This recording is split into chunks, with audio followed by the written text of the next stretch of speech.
नमस्कार दोस्तों, स्वागत है आपका to the point YouTube channel पर।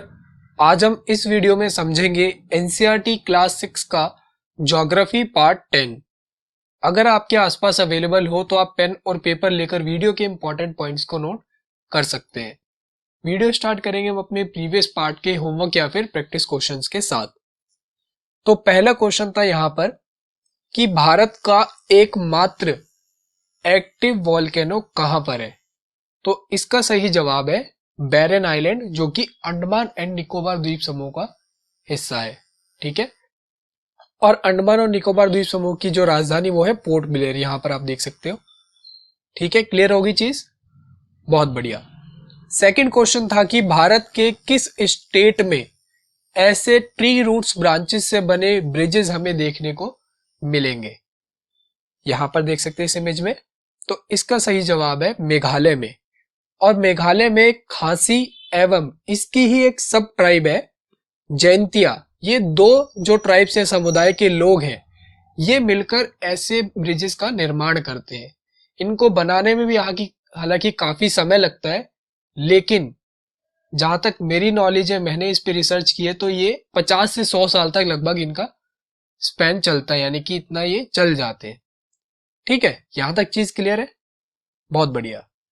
आज की वीडियो का पहला पॉइंट है कि भारत की ग्लोब पर स्थिति और इसको कैसे हम जान सकते हैं, समझ सकते हैं लैटिट्यूड्स और लॉन्गिट्यूड के माध्यम से। और क्योंकि मैंने आपको ये टॉपिक प्रीवियस पार्ट में, जहां तक मुझे याद है कि पहले ही पार्ट में क्लास 6 एनसीईआरटी के आपको ये ब्रीफली बताया हुआ है कि किस प्रकार से लॉन्गिट्यूड्स को हम निकालते हैं और लैटिट्यूड्स को निकालते हैं। ठीक है, बढ़िया। तो यहां पर कह रहे हैं कि भारत की ग्लोब पर स्थिति यानी कि वर्टिकली। अब आप देखो कि हमें पता है ये है इक्वेटर 0 डिग्री। ठीक है, अब ये लैटिट्यूड बताएगा क्योंकि ऊपर की तरफ जा रहा है। ठीक है, ऐसे लैटिट्यूड्स बताता है। और ये जो डिफरेंस होता है ये होता है लॉन्गिट्यूड्स का। ठीक है, तो ये कह रहा है कि यहां पर जो पहला आएगा ये है 8 डिग्री एंड 4 मिनट्स नॉर्थ, क्योंकि नदर्न हेमिस्फीयर में, बट ऑब्वियसली यहां से, ठीक है, इक्वेटर से 0 डिग्री से। और ये वाला जो पॉइंट है ये रहेगा 37 डिग्रीज एंड 6 मिनट नॉर्थ। इसी प्रकार से अगर आप देखो ध्यान से तो आपको देखने को मिलेगा यहां पर। अब ये लॉन्गिट्यूड्स की बात करेगा। ठीक है, क्योंकि यहां से हमें पता है प्राइम मेरिडियन जाती है, ठीक है, लंदन के पास से। तो उसके पीछे वाला हिस्सा हो गया वेस्टर्न हेमिस्फीयर, आगे वाला हो गया ईस्टर्न हेमिस्फीयर। ठीक है, और भारत क्योंकि इससे पूरा ईस्टर्न साइड में ही पड़ता है, इसलिए भारत की पूरी स्थिति ईस्टर्न हेमिस्फीयर में ही रहेगी लॉन्गिट्यूड्स के मामले में। तो ये है 68 डिग्री 7 मिनट्स ईस्ट यहां पर, और 97 डिग्री 25 मिनट ईस्ट यहां पर अरुणाचल प्रदेश के पास। अब ये काफी इंपॉर्टेंट बात है, कह रहा है कि जो लॉन्गिट्यूड्स का डिफरेंस है ना, यानी कि जो फार एंड से इंडिया के इधर से इधर तक, इसका डिफरेंस है 29 डिग्रीज। सही बात है, अगर आप इन दोनों का डिफरेंस निकालोगे तो लगभग 29 डिग्रीज ही आएगा। और हमने पढ़ा है कि पृथ्वी 4 मिनट में 1 डिग्री घूम जाती है अपने अक्ष पर। ठीक है, तो इसका मतलब हुआ कि जो सबसे वेस्टर्न पॉइंट है ये वाला गुजरात का, और सबसे ईस्टर्न पॉइंट अरुणाचल प्रदेश का, इन दोनों के बीच में अगर मैं मिनट्स में डिफरेंस निकालूं तो 29 डिग्रीज इंटू 4 यानी कि 4 मिनट, तो हमें टोटल नंबर ऑफ मिनट्स मिल जाएंगे कि कितना डिफरेंस है। ठीक है, तो ये होगा लगभग 116 मिनट का अंतर, या फिर 120 मिनट के आसपास ही आएगा। तो इसीलिए अगर आपने पढ़ा होगा एनसीईआरटी में कि अरुणाचल प्रदेश में अगर सुबह 5 बजे सूर्योदय होता है, तो वही सूर्योदय जो यहां पर आपको देखने को मिलेगा गुजरात के इस फार वेस्टर्न पॉइंट पे, वो 7 बजे के आसपास होगा, यानी कि 2 घंटे का फर्क है। अब चीज क्लियर होगी कि फर्क क्यों है, और हमें पता चल गया कि ग्लोब पर भारत की एग्जैक्ट लोकेशन किस प्रकार से हम पता लगा सकते हैं। बहुत बढ़िया। अगला पॉइंट है India and it's international borders. हमारे प्यारे भारत की 7 देशों से सीमाएं लगती है। 7 कौन कौन से देश हैं देखते हैं। यहां पर है पाकिस्तान वेस्ट से, ठीक है, फिर नदर्न साइड में थोड़ा बहुत आपको अफगानिस्तान का बॉर्डर देखने को मिलेगा, लगभग 106 किलोमीटर है जहां तक मैं याद कर पा रहा हूं। उसके बाद यहाँ पर चाइना का बॉर्डर आपको देखने को मिलेगा, ये नेपाल, यहाँ पर भूटान, इधर म्यांमार और इधर बांग्लादेश। ठीक है, ये सभी लैंड बॉर्डर शेयर करते हैं भारत के साथ। लेकिन हमें पता है श्रीलंका हमारे साथ जुड़ा हुआ है पाक स्ट्रेट के द्वारा, यानी कि पाक जल संधि के द्वारा। क्लियर होगी चीज? बहुत बढ़िया। कुछ इंपॉर्टेंट बॉर्डर्स है इंडिया के, लैंड बॉर्डर्स, उन्हें देखते हैं। पहला है भारत पाकिस्तान का ये वाला, जिसे हम बोलते हैं रेड क्लिफ लाइन, और इसकी सुरक्षा की जिम्मेवारी है बॉर्डर सिक्योरिटी फोर्स की, बीएसएफ की। ठीक है, बहुत बढ़िया। दूसरा है भारत और चीन, ये भारत चाइना का बॉर्डर काफी लंबा है, तो ये है मैकमोहन लाइन, इसका नाम है मैकमोहन लाइन, जिसकी सुरक्षा की जिम्मेवारी है आईटीबीपी और special frontier force. Special frontier force हाल ही में न्यूज में है 2020 में, जिस समय लद्दाख में फेस ऑफ हो रहा है भारतीय सेना और चीनी सेना के बीच में, तो इसके बारे में अधिक जानकारी आप लेने के लिए गूगल कर सकते हैं। ठीक है, वैसे इतनी जो इंफॉर्मेशन है इस वीडियो के लिहाज से वो इनफ है। सेकंड पॉइंट है यहां पर कि भारत में राज्यों का निर्माण मुख्य रूप से भाषाओं के आधार पर हुआ है। अगर आप थोड़ा जनरल पर्सपेक्टिव में सोचें तो यह कथन कोई गलत नहीं है। कैसे? राजस्थान की राज्य भाषा है राजस्थानी, इसी प्रकार से महाराष्ट्र में मराठी ज्यादा बोली जाती है। ठीक है, कर्नाटका में कन्नड़ा और पश्चिम बंगाल में बंगाली।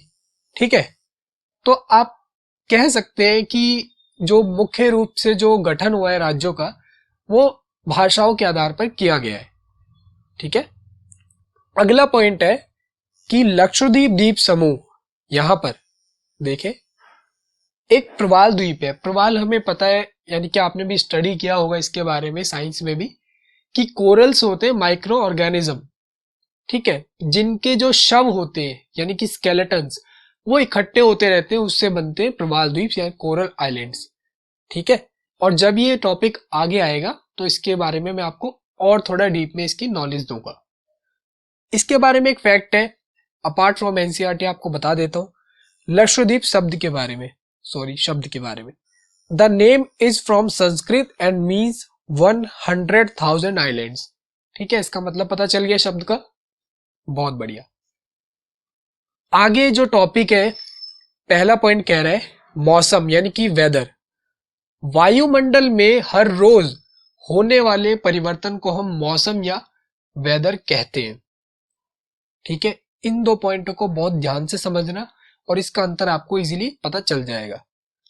जबकि किसी जगह पर कई सालों में रिकॉर्ड की गई मौसम की एवरेज सिचुएशन को वहां की जलवायु या उस पर्टिकुलर स्थान का क्लाइमेट कहा जाता है। अब जलवायु और मौसम यानी कि वेदर में फर्क समझने से पहले आप इसे सुने।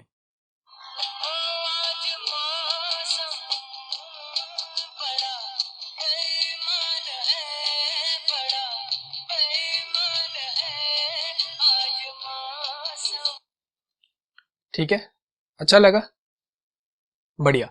अब आप समझो, अगर हम एक मतलब कॉमन सेंस की भी बात करें, क्या हम कभी कहते हैं कि आज जलवायु बहुत जबरदस्त है, क्या मस्त मौसम, सुहानी जलवायु हो रखी है आज, क्या बढ़िया सुहाना क्लाइमेट है आज?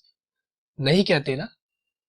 तो उसका यही रीजन है। अब आगे से आपको हमेशा याद रहेगा कि मौसम या वेदर हर एक दिन चेंज होता रहता है। ठीक है, जैसे सुबह थोड़ी सी ठंड है, दोपहर में ज्यादा धूप पड़ी तो गर्मी हो गई, शाम को फिर भीनी भीनी ठंड हो गई।